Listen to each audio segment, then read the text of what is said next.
Okay, welcome back as we continue our study of cultural transformations with our focus in religion and science. We're going to continue this study with the persistence and change in Afro-Asian cultural traditions.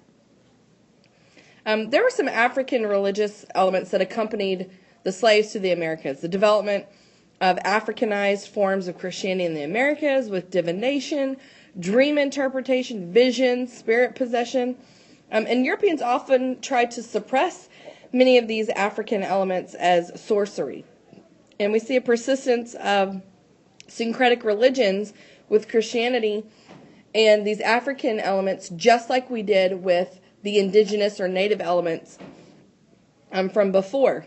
Some of these include Voodoo, Santeria, Candomblé, and Macumba. Voodoo is a creolized religion forged by descendants of the Dahomean, Congo, Yoruba, and other African ethnic groups who had been enslaved and brought to colonial Saint-Domingue, which is now Haiti, and Christianized by Roman Catholic missionaries in the 16th and 17th centuries. Everything is spirit in Voodoo. Santeria was brought to Cuba by the people of the Yoruban nations of West Africa, who were enslaved in great numbers in the first decades of the 19th century. Candomblé was a religion practiced mainly in Brazil by the Povo de Santo, or people of the saint. And Macumba is a word meaning both a musical instrument and magic. It was a name used for all non-Abrahamic religious practices in Brazil during the 19th century. And in the 20th century, these practices realigned themselves into what are now called Umbanda and Quimbanda. The word Macumba became common in Brazil, and it is used by non-practitioners as a pejorative term meaning witchcraft, if you will. Okay, now some of these West African traditions that accompanied the slaves to the Americas include drumming, ritual dances, even animal sacrifice. And this expansion and renewal in the Islamic world really continued to spread. Islam depended not on conquest, but on wandering holy men, scholars, traders, things like that. So it was not necessarily based on conquest. And the islands of Southeast Asia reveal great diversity of belief and practice. The syncretism of Islamization was increasingly offensive to Orthodox Muslims, and that helped provoke movements of religious renewal in the 18th century. There was a series of jihads in West Africa about the 18th and 19th centuries that attacked corrupt Islamic practices, and there was this growing tension between the localized and pure Islam. So let's look at the Sufi mystics, the Quranic scholars, and Muslim merchants. So rather than military conquest in this period, Sufi scholars and merchants played crucial roles in spreading Islam, especially in sub-Saharan Africa and Central, South, and Southeast Asia. The flexible and tolerant Sufi mystics frequently blended Islam with local spiritual practices, and the traveling scholars offered useful services for courts. Merchants provided connections to a wider world of commerce. And so the syncretism and diversity in South and Southeast Asia, now while in northern Sumatra there was an emphasis on Islamic legal orthodoxy from the 17th century on, Java, one of the larger islands, was home to a peasant population with a much looser blending of Islamic practices with local animism. Javanese women also enjoyed much more agency, freedom, and opportunities in the realms of politics and business than their sisters in other places. And the Javanese merchants gravitated toward the orthodoxy of their Arab trading partners. But the most well-known Islamic renewal movement was Wahhabism. This developed in the Arabian Peninsula in the mid-18th century, based on founder Abd al-Wahhab, and he lived from 1703 to 1792, a very respected theologian. And he aimed to restore absolute monotheism and ending the veneration of any type of saints. And this movement developed a political element when Abd al-Wahhab allied with Muhammad ibn Saud, and led to the creation of a state. And the state was essentially purified. And the political power of the Wahhabis was broken in 1818, but the movement remained heavily influential in the Islamic world. And the reform movements persisted and became associated with resisting Western cultural intrusion. And so with Aurangzeb in India and the Wahhabi Islam, India's Mughal dynasty, remember the Mughals are what they claim to be descendants of the Mongols. That dynasty had made various accommodations to Hindus, but the Emperor Aurangzeb sought to purge the empire of this particular tolerance. In the Arabian Peninsula, like I said, Abd al-Wahhab launched a campaign to purge the region of what he saw as idolatrous practices such as sacred tombs, sinful practices, and make the religion more pure. Even things like tobacco use and hashish use, And he received political backing from Muhammad ibn Muhammad ibn Saud. There we go. And after 1800, Wahhabi Islam is associated with resistance to Western penetration. And that's really the beginning of some of the tensions between Christianity and Islam that have furthered into today's time, or continued is a better word. Okay. And here we see, we've got the Ottoman Empire here in green. Right, and remember this, if there are Christians in the Ottoman Empire, they're Eastern Orthodox. But this is really the core of the Wahhabi territory about 1800, where this new movement of puring the Islamic religion began. And we see is that those ideas begin to travel outwards. Okay, now let's talk about China. New directions in an old tradition. Chinese and Indian cultural religious change wasn't as dramatic as what occurred in Europe. Confucian and Hindu cultures didn't spread widely in early modern periods, but neither remained static or remained the same either. The Ming and the Qing dynasty in China still operated within a Confucian framework with the addition of Buddhist and Taoist thoughts that led to the creation of Neo-Confucianism, or this new type of Confucianism, as both dynasties embraced the Confucian tradition. So it was still the dominant thought process and framework that the Chinese government operated within. And there's a considerable amount of debate and new thinking in China. Wang Yangming, from 1472 to 1529, he believed that anyone could achieve a virtuous life by introspection without Confucian education. And this was crazy thinking.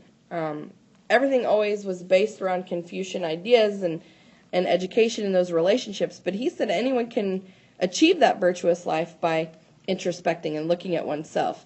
And Chinese Buddhists also tried to make religion more accessible to commoners. I like the withdrawal from the world not necessary for enlightenment.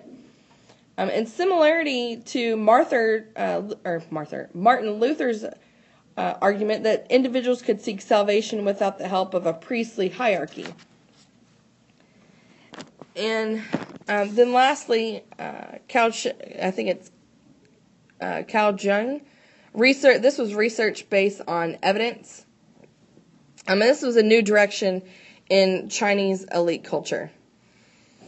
So let's go back here as we talk about this Neo-Confucianism. The anti-Mongol Ming and the Manchu Qing each sought support from the Chinese people by using Confucianism as the cornerstone of their legitimacy. However, Neo-Confucianism incorporated insights from Buddhism and Taoism and encouraged lively debates from scholars such as Wang Yangming.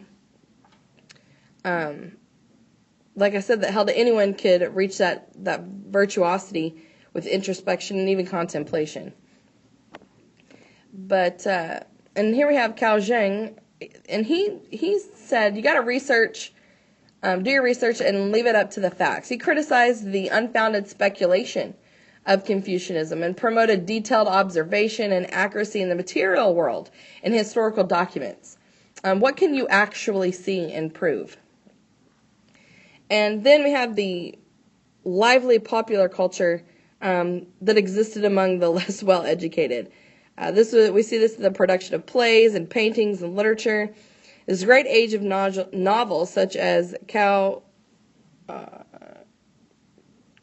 I'm not sure, Chuchin's, I can't remember how the X sounds, with The Dream of the Red Chamber. It's about the mid-18th century. This book, with economic growth, came a middle and lower class urban population that desired entertainment on the stage and in literature. And The Dream of the Red Chamber was a massive, sprawling novel that dramatized the life of an elite 18th century family. And the Confucian elite looked at this popular culture with disdain. It's quite interesting how that played out in China. And there were several movements, that brought Hindus and Muslims together for new religious expression. So there was this vast divide between Hindus and Muslims as the Muslim Mughals came in and took control over India, with a vast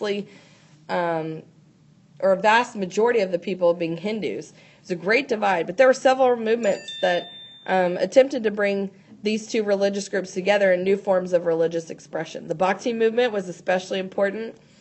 It was devotional Hinduism, and there was an effort to achieve union within the divine through songs, prayers, dances, poetry, and rituals, and it appealed especially to women. And it was often set aside caste distinctions, so it was popular with the lower classes. And there was much ground with Sufism that helped to blur the line between Islam and Hinduism in India.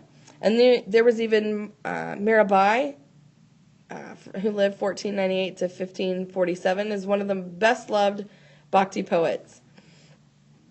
And we see this growth of Sikhism, which is a religion that blended Islam and Hinduism. And there's a pretty decent presence of Sikhism in India still today. The founder was Guru Nanak, who lived from 1469 to 1539. And he had been a part of the Bhakti movement and came to believe that Islam and Hinduism were one. And he and his successors set aside caste distinctions and proclaimed essential equality of men and women, and gradually developed a new religion of the Punjab, which is the northwestern part of India. And it evolved into a militant community because they had to respond to such hostility from Hindus and Muslims. So it kind of evolved into this militant type religious community. And so this Hindu movement, Bhakti, broke with the elite ceremonies of Brahmanism and encouraged lower castes to engage in rituals and dances and songs and prayers that would allow union with the divine. And like I had said earlier, it's especially appealing to women. Its followers disregarded caste and engaged in social criticism of inequality. Actually, and Mirabai, a popular Bhakti poet, like I'd said, he was actually a high caste northern Indian woman. I said he, sorry. A high caste northern Indian woman who rejected caste privilege and distinction as well as rituals. And she refused sati, which is widow burning, on her husband's death and took on an untouchable shoemaker as a guru. And her poems focused on union with the divine in the form of Lord Krishna, a prominent Hindu deity. And then the last one here, Guru Nanak, and Sikhism, this came out of the Bhakti movement. He rejected Hindu ritual and Islamic law, claiming that there's no real Hindu and there's no Muslim, only God. And his monotheistic faith sought a union of all mankind and attracted peasants and merchants from both faiths, like I said, primarily in the Punjab. And there were some other gurus that became, very important. There's the Guru Granth, or teacher book, was a sacred text. The Golden Temple at Amritsar became Sikhism's central site. And Sikh men adopted distinct dress, including long hair, beards, a turban, even a short sword, like I said, that militant society. And faced with attacks from the Mughal Empire, they developed as such. And they were later prized by the British Empire as an elite fighting force when the British came in and held India as a dominion. And that is our conclusion of the persistence and change in Afro-Asian cultural traditions. And we'll see you guys again for the next one, A New Way of Thinking, the birth of modern science.